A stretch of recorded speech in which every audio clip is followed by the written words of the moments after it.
Hey everybody, welcome to the Lot1 Podcast. My name is Deji Bancole. And I'm Chris. Today we're talking to Nick Curcio. He is a really cool guy. He's a screenwriter. We talk about the art versus the business, screenwriting, and the state of the industry. Let's get into the show.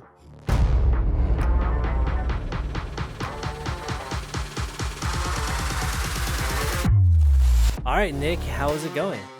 How are you? Pretty good. Thank you guys for having me on. So, for those people who don't know who you are, do you mind kind of giving us a little elevator pitch, or a little brief backstory?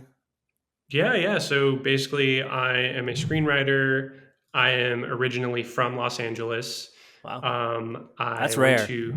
It is rare. Yeah. That's what people always say. And I came out of USC's grad program a couple years ago. After that, I was an assistant for a while, and now I am a full-time working screenwriter. I also, make a lot of TikToks. I talk about writing, which you guys have seen, and yeah. So, how did you sort of get started being a screenwriter? So basically, when I was at USC, I actually was in the film and TV production program for my master's.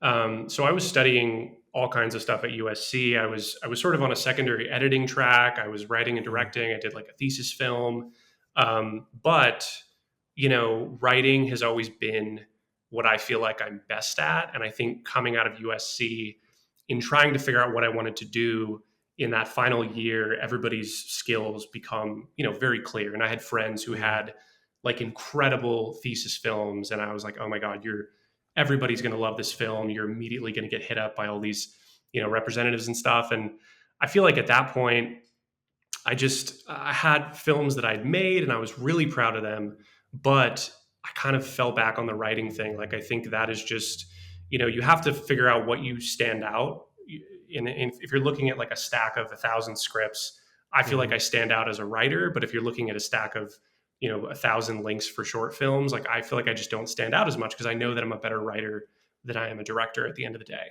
So really, coming out of film school, I decided that writing was going to be the thing. And I was a little panicked because I didn't have a full feature. I wasn't in the writing program. And so those students will often come out of school with a feature, which is great. If you can come out of film school and you have a feature ready for people to read, that's like amazing. I didn't have that. And so basically I kind of freaked out a little bit near the, graduation time. And I was doing some Googling, and I found that the Nickel screenwriting competition, which is the big screenwriting competition annually that the Academy puts on, there was like a deadline in like 1 month, 3 weeks, 4 weeks, something like that. The final deadline. And I was like, okay, I should probably try to just write something so that by the time I graduate film school, like, maybe I'll have something I can use as a calling card.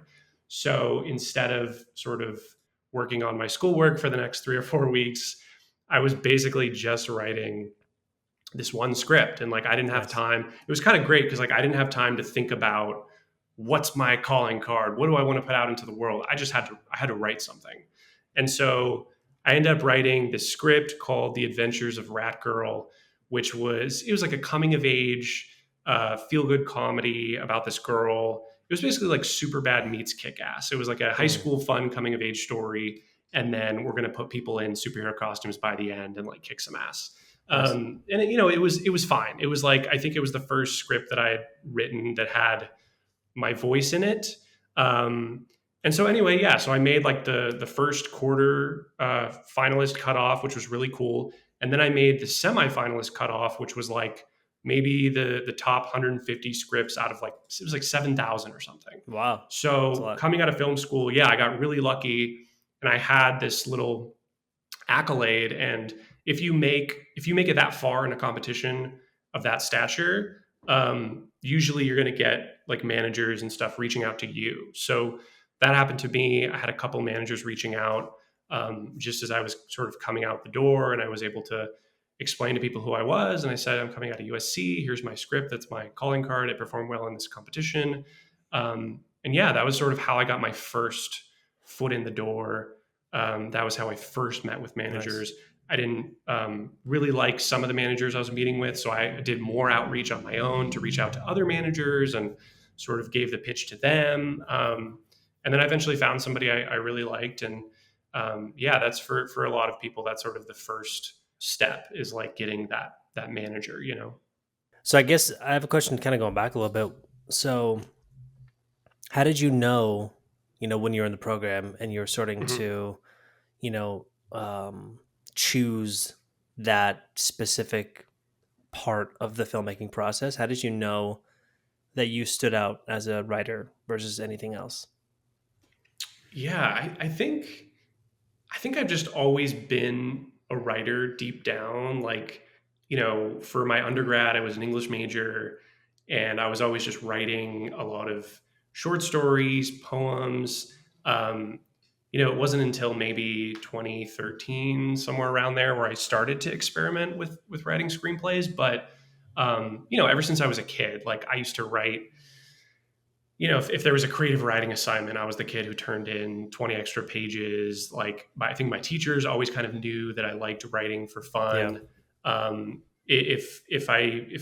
When I was really little, my mom always talks about how if I was in trouble or something, and like, let's say my N64 got taken away, I would write like a 25-page essay on like why I need my N64 back. It was all just like, wow. It was just like, it was nonsense, but it was just, I think it's just always been easy for me to just write stuff, even if it's like really silly stuff and it's fun for me. And that was always, my favorite subject in school. So in film school, I was writing stuff that I liked, but I think I knew that when I went to go execute it, again, like I made a thesis film I'm really proud of, and I made a lot of really cool short films. I met amazing collaborators there.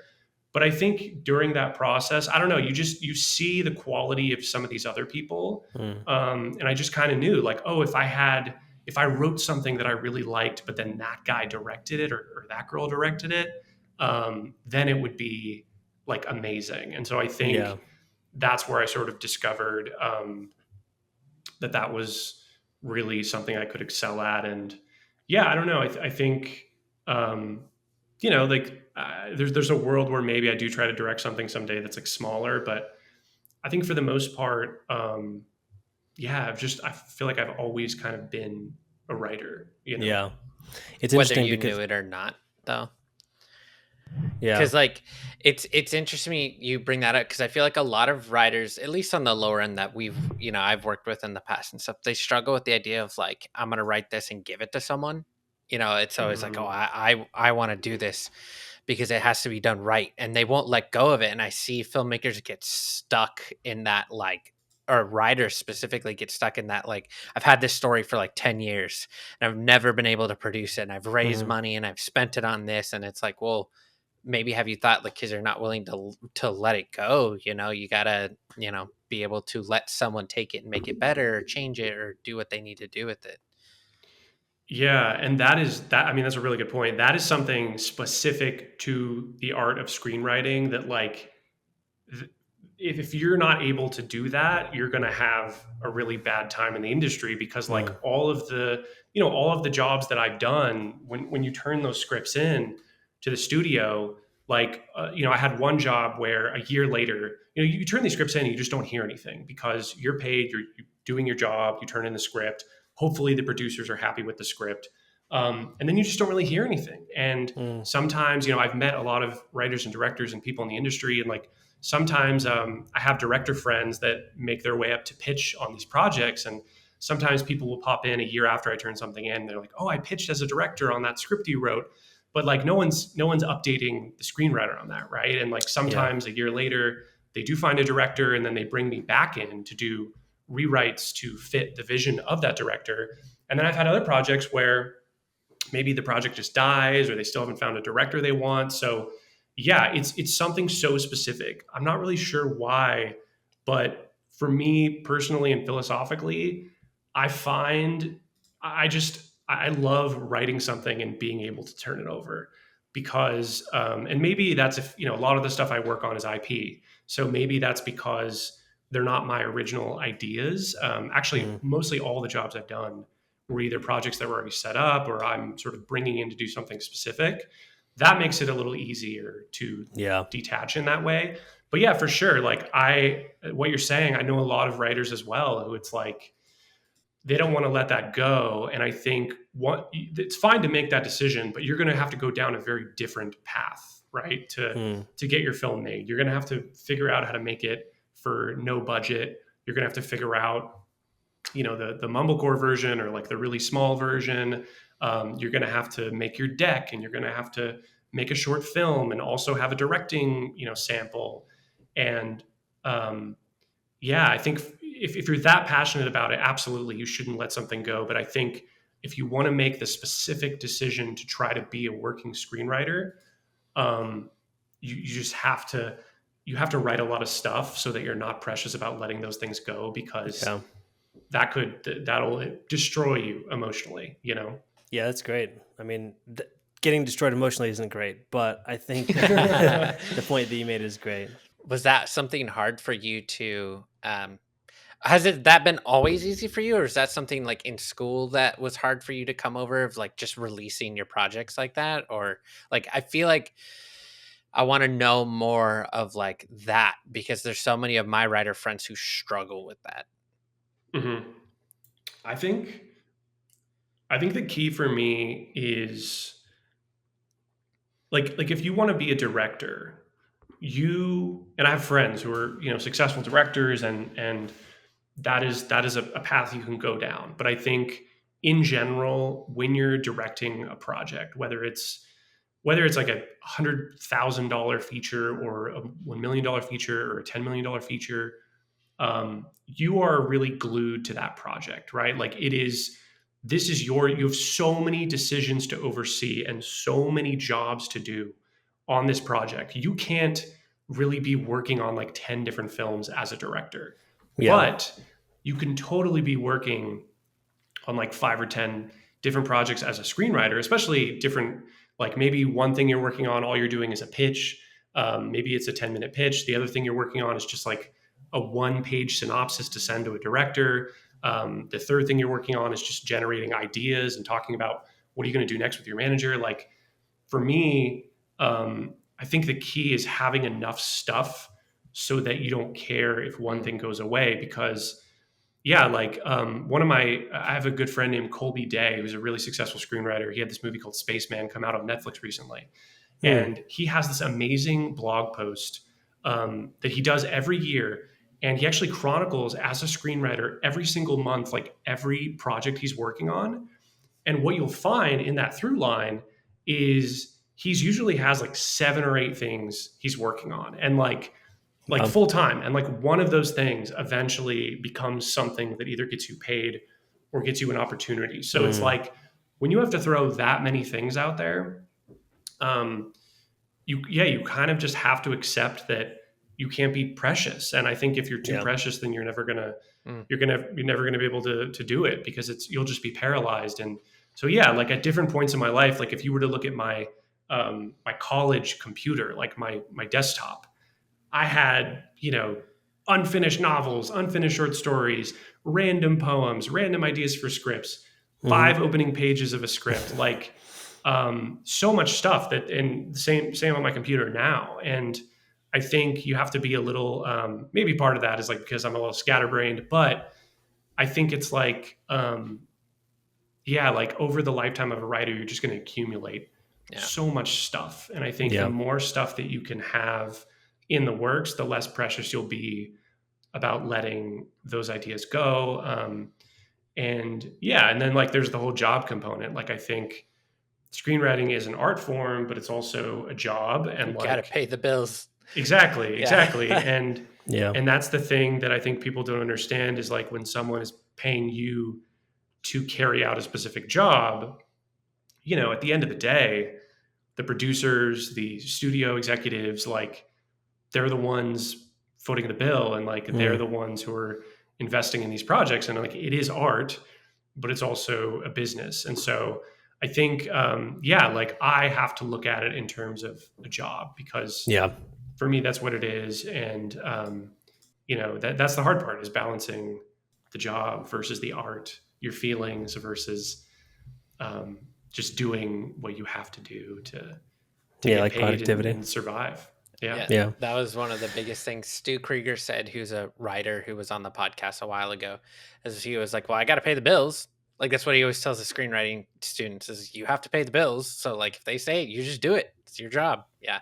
And it's like, I know that, I don't know, it's interesting. And I feel every time I see a tweet, this was happening a lot when I can't remember which like superhero movie or which big tentpole franchise movie, but it's like people go on Twitter and they'll post some really successful screenwriters like filmography, and it'll and they'll be like, look at all these terrible films. Like, why is this guy even getting hired, et cetera, et cetera.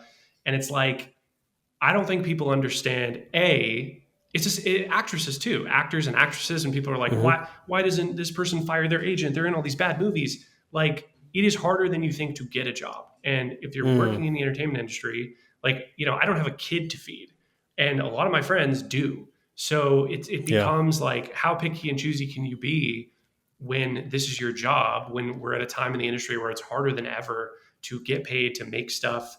It is ultimately, that's why it's so hard, is that it's like, we can try to be critical of the art, and we should be, but at the same time, like I've been pitched projects that I didn't feel like creatively, artistically, that they were things that I would necessarily feel that this is like, this is going to be an incredible opportunity.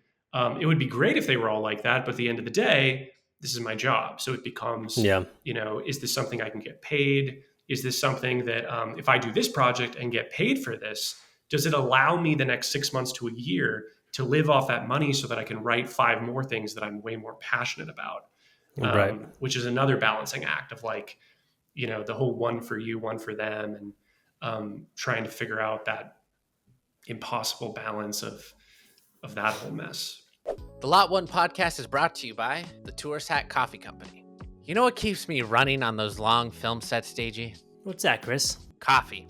And you know what's the worst thing ever? A swift kick in the pants. No, bad coffee. So that's why I choose Tourist Hat Coffee Company's high-quality coffee beans. Their artisan-roasted, single-origin coffee and handcrafted blends are so much better than those stale stuff you get from those other brands. Yeah, those things are bad. Tourist Hat Coffee Company's coffee is artisan roasted, micro roasted, single origin, and they're a small batch roaster that handcrafts their blends to maximize peak freshness upon delivery. Family owned and operated. What more could you ask for from a coffee company, Deji? I literally can't think of anything else. If you're still not sold, a portion of each purchase goes towards contributing to some of their favorite nonprofit organizations, such as Animation Dance Community, Seeds of Hope International, and Beautiful Gate Orphanage. These guys are good. Make Tourist Hat Coffee Company your new go-to quality coffee choice with our exclusive offer for you, the Lot1 Podcast listener. Oh, listen up, guys. First-time customers can use the code LOT1BOGO at checkout to receive 1 free bag of coffee when you buy 2. That's right, Deji, buy 2, get 1 free. Whoa. So head on over to touristhatcoffeecompany.com and use promo code LOT1BOGO at checkout. Again, that is LOT1 BOGO at checkout. Whether you work in the film industry or not and want a delicious cup of coffee, this is the perfect time to stock up on your favorite blends of coffee or try something new. I know I'll be brewing Tourist Hat on my sets moving forward, Deji. Again, that's promo code LOT1 BOGO, LOT1 BOGO at checkout to claim your buy 2, get 1 free. Terms and conditions apply. Tourist Hat, coffee that fuels your adventure.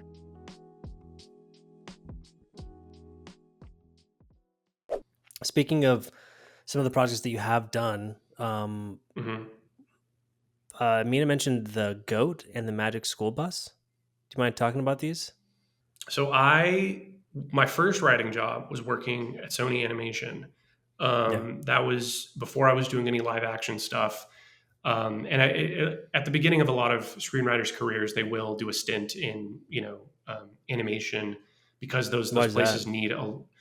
It's sort of, I think that I think that animation houses, it works very differently. So like when you write a script for a studio, like a regular live action script, that's like a WGA deal, you are being paid to write the script, and you don't necessarily need to like be at the studio. You're paid to go away and write the script, right? But animated films kind of function more like writers' rooms. And so they need like, interesting screenwriters, young up and coming screenwriters to come in and do like long stints working at those studios, because animation is just very different. Like, so basically I worked at Sony Animation for like about a year and a half.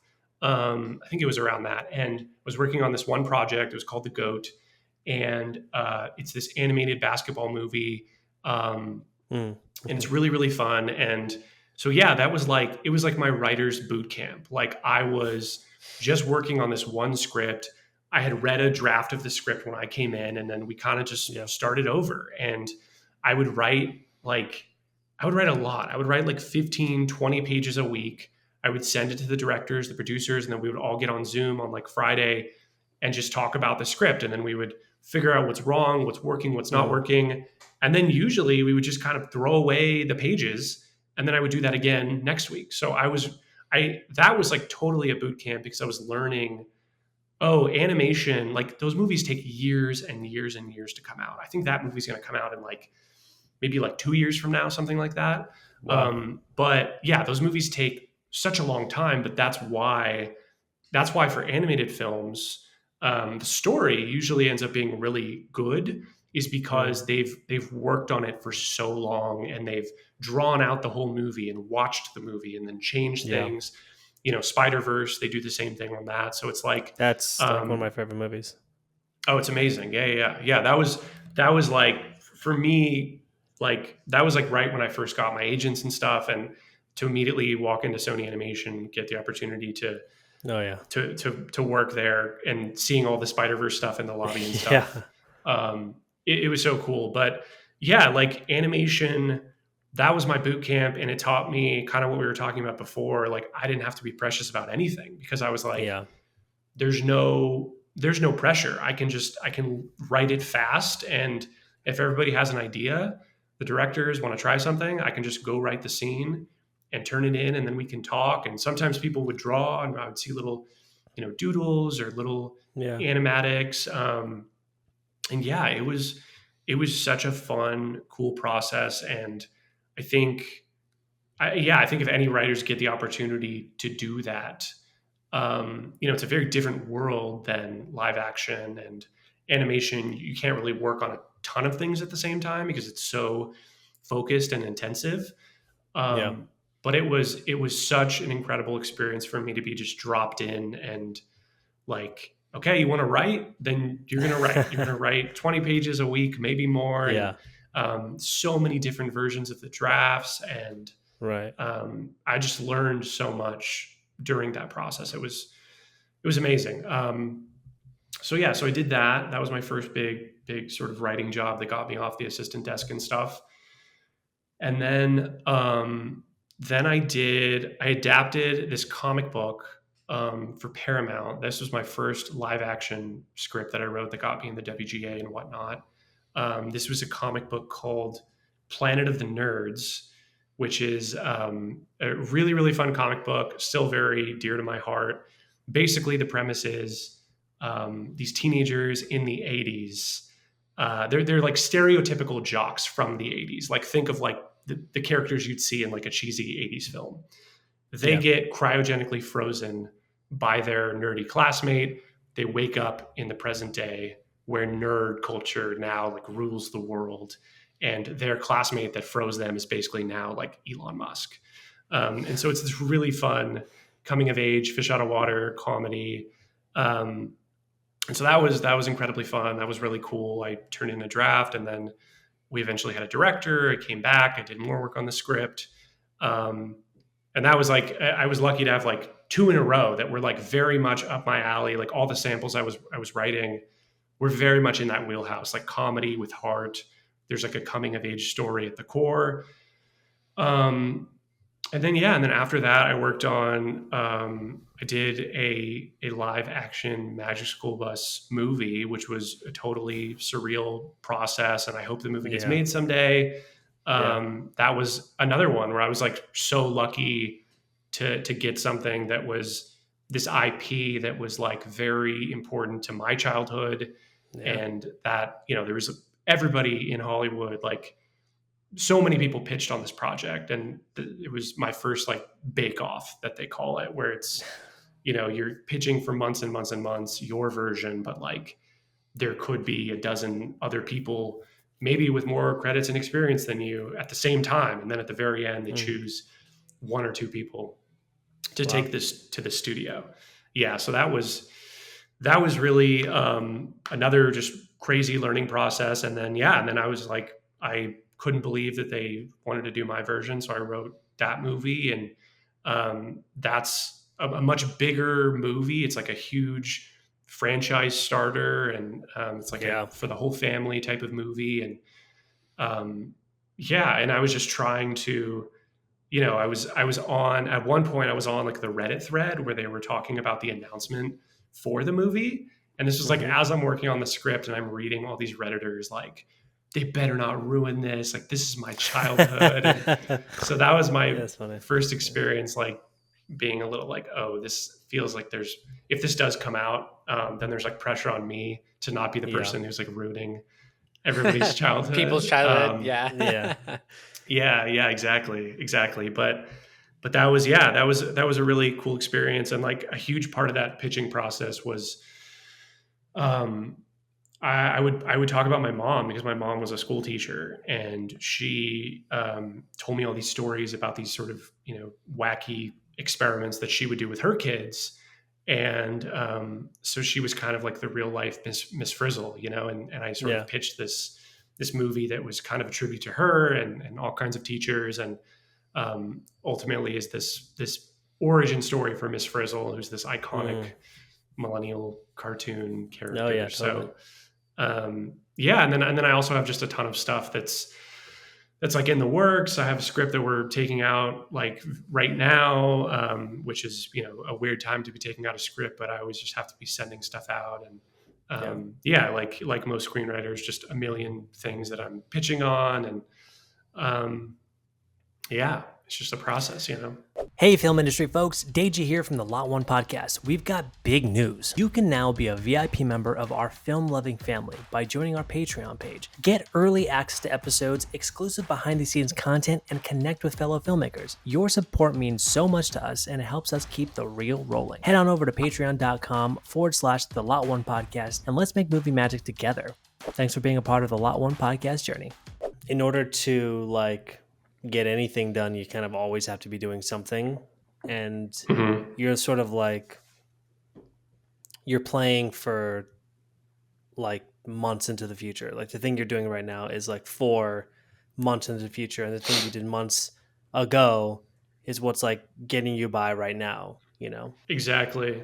Yeah. It truly, I mean, that's the hard part, is I think once you're paid enough money to write something to the point where you can quit your day job. So for me, I was an assistant. And once you get to that point and you unlock the ability to be able to spend all day writing, that is like your first big check mark to becoming, a working screenwriter. But like you said, the problem is you now have to work full time on stuff that you're not going to get paid for. And the pitching process in general, I'm trying to think like approximately how long it takes.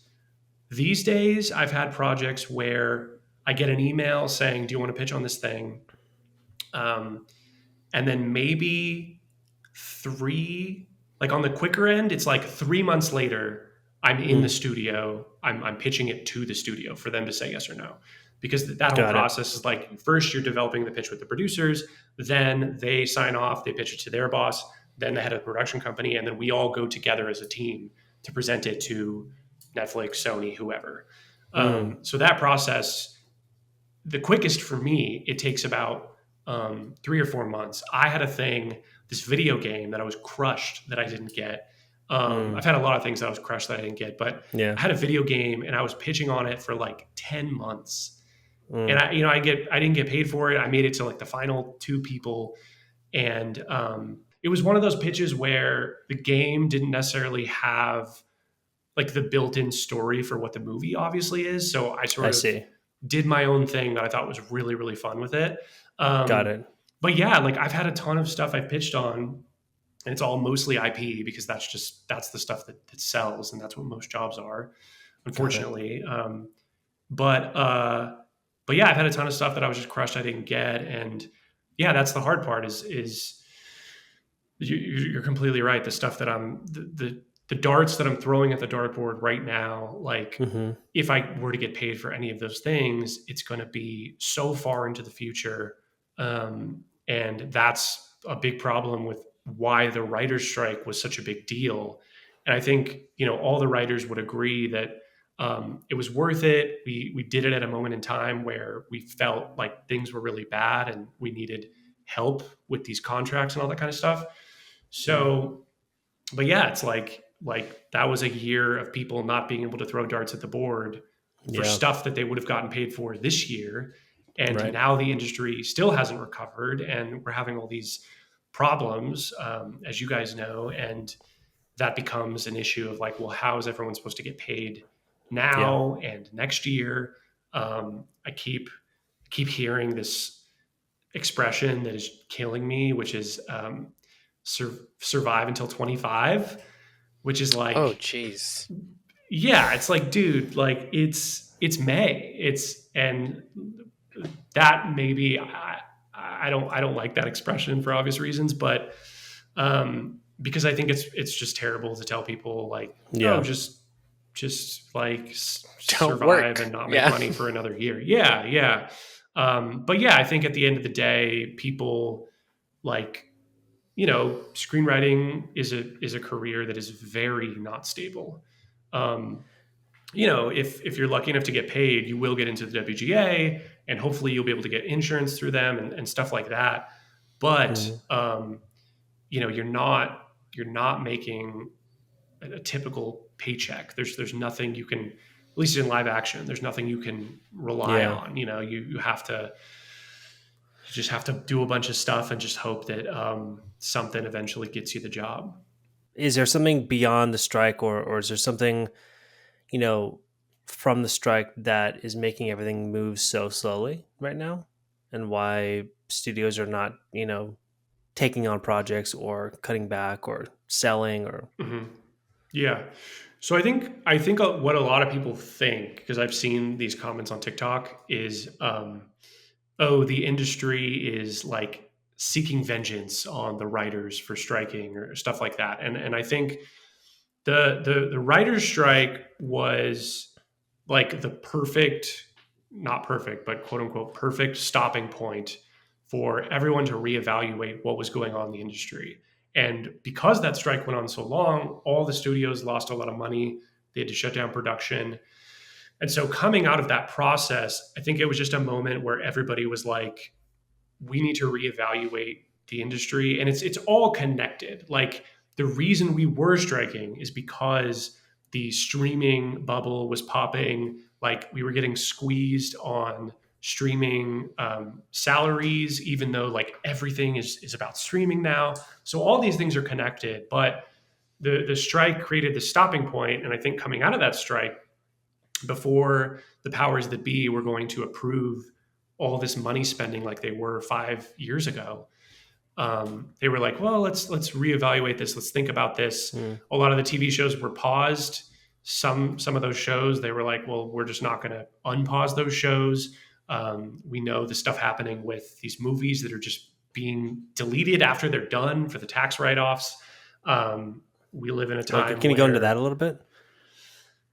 Yeah, I mean, I guess the most popular cases are like Batgirl, the Coyote versus Acme movie. Like there is this weird trend that's been happening where like movies are completed, or maybe they're still in the post process, and the studios will basically decide that they don't believe those movies are going to bring them enough money in, which is, I don't know, which is kind of crazy to say because you never know what's going to hit. Otherwise, studios wouldn't release movies that bombed.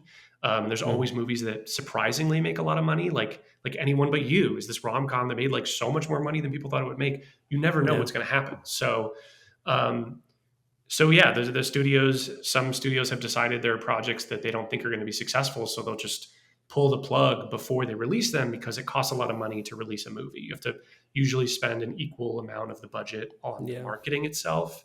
So yeah, so it's like all these different things that are happening have created a moment in this industry where there's less spending than ever. Everyone is being extra risk averse in an industry that was already risk averse, that really only wanted to spend money on sure things, IP, stuff that has big stars attached. And yeah, I mean, like I made a video months ago on TikTok. We're stitching this like Mark Duplass video where he was talking about how everybody was hurting after the strike. And at the time I was like, this is totally true. You know, everyone I know, even my friends that are so successful that have always like, I have some friends that have always had one thing they're getting paid to work on, like, which is really rare, but like I have friends, you know, who are doing really well. And even some of those people are like, dude, it's like radio silence right now. I think I have a lot of friends who are also just feeling the frustrations of how hard it is at this moment. I think everybody's really scared. I think a lot of people are trying to figure out extra ways to make money. I've heard that like some agents who are typically doing really well are like getting their real estate licenses and stuff like that, which is like not great. I feel like that industry is not stable either, but real estate.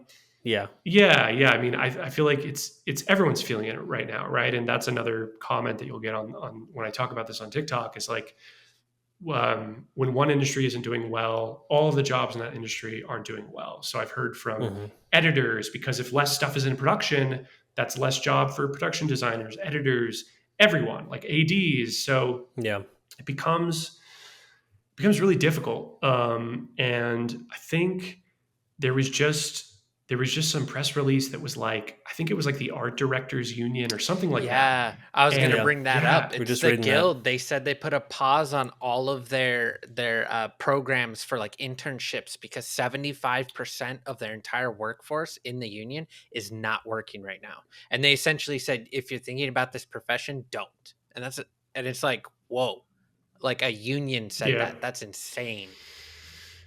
Yeah. So it's like, that is a perfect example of, if there isn't as much stuff being made, then the people that usually work on those movies and TV shows, they don't have jobs. And I think before this moment in time, something like that type of statement could be viewed as maybe like perhaps gatekeeping, like someone saying, don't come into this industry, don't come here, you know? But at this point, I think it's really important for people to understand how hard it is to do this. And I think, you know, if this is all you want to do and you're that passionate about it, I think you're going to find ways to figure it out. But like, if you're someone who is thinking about maybe moving to LA this year and like, this is the year I'm going to do it, I'm going to start working. This is important to be aware of, because even if you're just like, oh, I'll just get jobs PAing or stuff like that, there's not going to be as many of those jobs. So you're really putting yourself at a risk if you move to an expensive city during a time where one of the big industries that usually can provide lots of entry-level jobs, they're just not there. And so that is why it feels so existential right now. And I think, you know, like I know I've heard from really successful people and I've read the tweets, and people are just figuring out other ways to make money. I think people are, you know, and granted, I have heard from some more senior, more seasoned people in the industry who were like, oh, I've been doing this for 30 years. And there have been other moments in time where everybody was like, oh, it's dead, it's never coming back. Like this has happened before. And I think there are always ebbs and flows and waves to this type of stuff. But there are also people saying it's never been this bad. And, the truth of the matter is like the cost cutting is just brutal right now. And so I really don't know.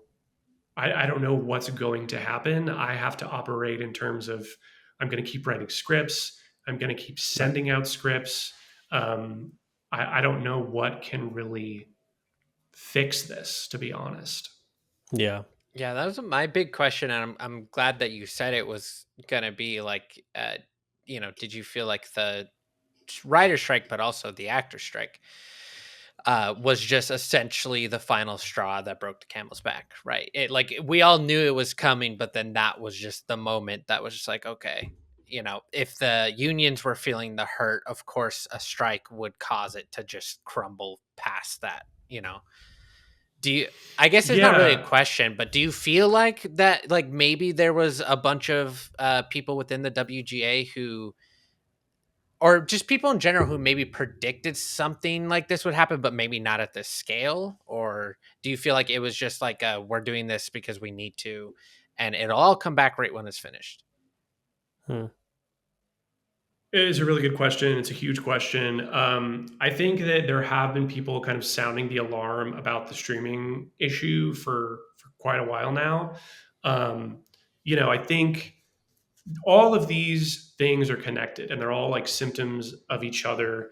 I wouldn't say that the writers and actors striking necessarily was the straw that broke the camel's back. I think it was just, it created a point in time where all the studios could stop and all the bigwigs could get together and be like, oh, what are we going to tell the investors? Like they want more growth. And I think, like, I've heard, them talk about this on script notes, but I think if you want to try to be reductive and say like, what was the one thing that did it? I think it's just the tech companies that entered the industry did something that didn't really make sense to people at the time, which was, we are going to spend more money than all the other people and to pay more for those projects, but it's going to be fine. And we're going to be in so much debt, but like, it's going to be fine because streaming is profitable, but then it finally got to the point where it was like the investors demanded continuous growth, and like streaming,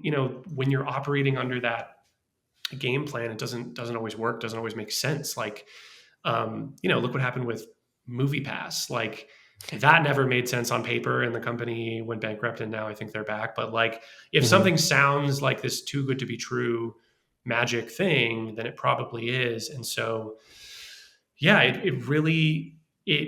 everybody loved it for a while. And, I've heard people say, well, the actors weren't complaining when they were getting paid more than ever by the streamers. And it's like, yeah, that's true. But, the end of the day, those strikes were really for the people at the bottom, right? Like that was what was frustrating about the public discourse around the strikes. And people would stitch my videos about the strikes and say, these writers that make so much money, I Googled it, and writers make this much per week to work on a TV show. And it's like, yeah, but it's different because you're like, there are writers who've worked on the most famous TV shows of right now, and then they don't work for 3 years after that. And like, I know that because I talk to them on the picket lines and stuff. So it's like, it's not what people think it is. It's always the public has one perception, and then here's what's actually going on. And like, that was why I felt compelled to just go on TikTok in the first place to talk about writing, because I've been doing this for a couple of years now, and I feel like I have a good idea. Like there are older screenwriting gurus and, really smart people like on script notes, but those people broke in a really, really long time ago. Yeah. And I feel like I just have a good idea of how things are right now because this is what I've had to sort of break in through. So that's why I do like talking about that kind of stuff, Hey, this is Christopher from the Lot1 Podcast. Big news. You can now join our Patreon family. Get early access, exclusive content, and connect with film lovers. Your support keeps the magic alive. Head to patreon.com/the Lot1 Podcast. Thanks for being a part of the journey. I've had this conversation with a couple of my friends who work in distribution and stuff like that. Do you feel like, the tech industry always comes into other industries and they ruin it. They destroyed the taxi industry with Uber, and now we're paying the price because now prices are super high. And like, you look at examples of that, and then they came into film and it's like, oh, we're going to spend all this money, quantity, quantity, quantity. But they forgot that, like, when you strip down film to its core, it's storytelling and art. So do you feel like the loss of quality over quantity is really where that's where we're starting to feel it now? And it's like, Yeah. I mean, it seems really obvious, right? Like, try to make less things that are better. But that is only now being this course correction that some of these places are taking. I think, like, when people talk about why are there so many big budget movies that are bad, or like, why isn't Hollywood making good movies anymore? I think there's so many factors at play with that. Oh, yeah. I think it's there's so many things. Like, I think there was a really interesting thing that happened. It was a little bit of TikTok drama that I got involved in because I felt the need to protect somebody that was being attacked. There was this Madam Web situation, right? Mm-hmm. And all the critics were using Madam Web as an opportunity to write really cheeky articles about, this is exactly what's wrong with the film industry, and this is the quality of stuff they're making. And then there's a guy named Chris Stuckman, who's a YouTube movie guy who I've been watching for like 10 years. And he's trying to enter the film industry now. He is entering the film industry. He just made his first horror film. And so he made a YouTube short video about Madam Web. And like, instead of trashing it, he was talking about how hard it is to make a movie with all these different factors that play in the studio system. And he was like guessing and pontificating about what probably happened during the process of making that movie. And when I watched his video, I was like, oh, wow, yeah, he gets it. Like, this, if all film critics, and look, I think film criticism is super important, but I think if people actually understood what's happening behind the scenes with these movies, you would just think of them very differently. And so, of course, immediately, Chris Stuckman was trending on Twitter like for days, and people were really, really mad that he was refusing to say scathing things about Madam Web when he made such an insightful video about, like, he was talking about the problem of probably what happened here, and I think he was right. And so then I went, made a video on TikTok kind of defending him and talking about like all these different things that happen, things that I've been involved in, like drama at the studio level. There are movies that that I've been sent scripts for, like, that the studio is trying to work on. And it's like, well, we have this draft from these people. We have this draft over here. We still don't exactly know what we want to do. And then it's like, they have a new writer come in and it's like, okay, well, tell me what to do. Which version do you want? And it's like, well, we don't really know. It's just really hard when there's that much money being thrown in a project. And so, it becomes, that's one big problem, is like the budget of some of these movies gets so high that they've paid, like, there was a rumor that the Flash movie had like 150 uncredited writers on that script, because that was a script that had been in development for so long. And, when you go to see a movie and it's a $200 million movie and there's 6 names on the script, way more people worked on it than that. Like there are people who were rewriting it on set in the moment who didn't get paid, or who didn't get credited, excuse me. And it's like, I think that's a big problem with like movies that have ballooned budgets, is just the fact that they've paid so many people for so many different iterations of stuff. And so that's why we get really big movies that aren't necessarily, maybe the quality's there. And that's also why we have $10 million Blumhouse films that didn't have the money to pay 50 different writers that end up being hits. And, sometimes there are smaller movies that end up being more successful. So it's like, it is, again, these are like really hard questions to say it's like this. There's no one right answer. Yeah. It's a million things, because this industry is just a million things. So, I mean, are there movies that that get made sort of by like that many hands that turn out to be like very good? Like 150 so. writers? Okay. Maybe not 150. Right? I mean, okay. I don't know, to be fair, I actually really liked the Flash movie. I really liked the sort of multiverse buddy comedy element of it, but it becomes really difficult. And I think that's why when I see, like, I had this thing a couple years ago. I used Letterboxd. Like, I'm one of those people who's like, logging the movie in the theater, like right after the credits start rolling. Got it. Yeah. Which is a really fun app to use. But a couple years ago, stopped giving star ratings to movies just because I just felt like I'm like, well, I don't know how hard this process was for this director to make this movie. I don't know what they were being told by the studio, like the demands that the studio had. Like maybe they wanted to do other things that would have made it better. It becomes really hard. Now, again, not to say like film criticism isn't warranted. I think it's really special, but it's really easy for a film critic to look at a finished product that took years and years and years to make and say, they should have just done this. They should have just done this. It's like, maybe the director wanted to do that. Maybe the screenwriter wrote a draft that did do that. And it's just, there are so many things out of your control. Yeah. But yeah, so I feel like I stopped rating movies in that way because I just sort of view movies differently when I see them now. I see a movie like The Fall Guy, which I just watched, which is one of those really big budget movies that I'm sure had a lot of different writers working on it. I thought that movie was fantastic. I did too. Really, really fun. I feel like that's the type of movie that studios should be making, like something that is just really fun to watch. It had the action, it has the movie stars.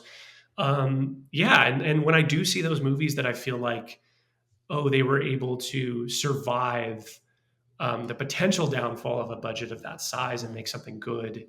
I talk about Free Guy a lot, which is another movie that I just love that movie. I know a lot of people like, it's so good. I know. Yeah, it's so good. And I know a lot of people hate on that movie and they think that the themes in that movie are undercut by the IP that they put in there.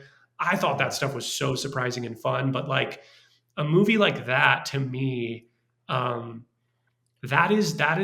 feels like a creative way to do something inside of an original big budget movie, like I thought it was just so creative and you can really feel the voice coming through and the perspective coming through, which I think a lot of times in like these bigger budget movies, you can't distinguish something you can't put your finger on anything really specific.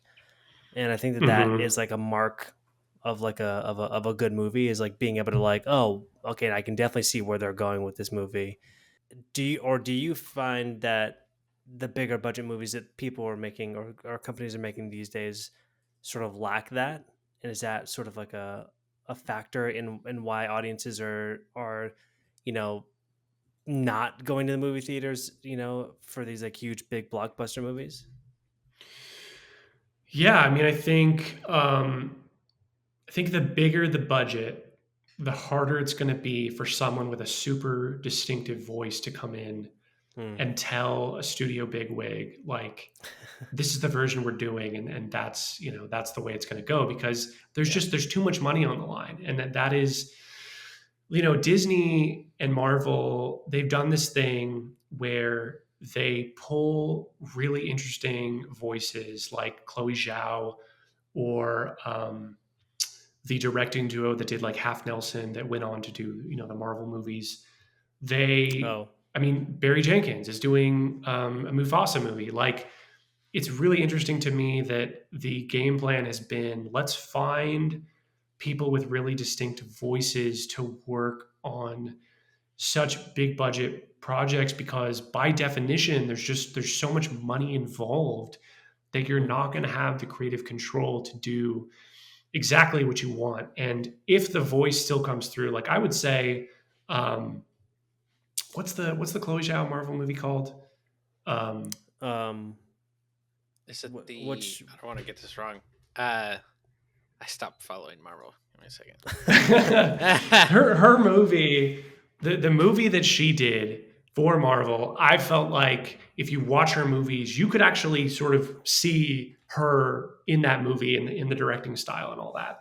But in other examples, I feel like... Oh, it was the Eternals. Sorry. I knew it was the Eternals. Sorry, I didn't want to be wrong, though. Yeah, sorry. Continue. Yeah, in my head, I kept thinking The Leftovers for some reason, which is obviously a TV show. But yeah, so like, to me, it's like a miracle when that voice does get through, right? Like if you can actually hear and feel and see the voice in there. But yeah, like...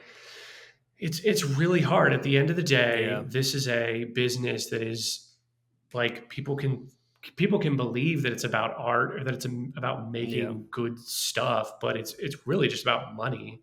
And when someone's paying you a lot of money and telling you this is the initiative, this is what you have to do, it's really hard to say no. I try to have a very specific perspective on all the projects I work on as a screenwriter, but if it gets all the way to the top and I get told a note by the person who's like running the studio or the person who's in charge of this project, like you immediately say no, and you go to hell, right? Yeah, exactly. No, I try to always incorporate those notes, and I try to. I don't want to be this problematic person who can't take a note and who can't filter that through what they want. But yeah, it's really tough. And I think that is why, a lot of people are saying, are we going to have like an indie resurgence? Is that the thing that fixes the industry? And I have heard from friends who are in production on smaller stuff right now that there is still indie financing available. So yeah, I think there could be a world where maybe while all these productions are, shut down, that people can find jobs on those projects. The problem is the people who are getting paid enough to make their living doing production design, art design on these bigger projects, they're not going to be able to make enough money that fits their quote that they need to feed their family working on a really small passion project. I mean, even the writers, directors of some of those passion projects, like you're not going to get rich off that, unless you have some big Sundance movie that you sell. Big breakout. Exactly. Yeah. Or if you use that movie to then get hired, at Marvel to do their next thing. But it's at the end of the day, like really tough industry that is now tougher than ever to survive. And, I don't know. I don't know what the next wave looks like. Maybe it's indie. Maybe it's, digital. I don't know if there's a world where. I don't know. It's interesting. I was thinking about Quibi because I was watching. There's a movie on Hulu right now called The Stranger, and I believe it's the first ever TV show from Quibi that has been recut as a feature. And so they did that. It's this horror film, and then they put it up on Hulu.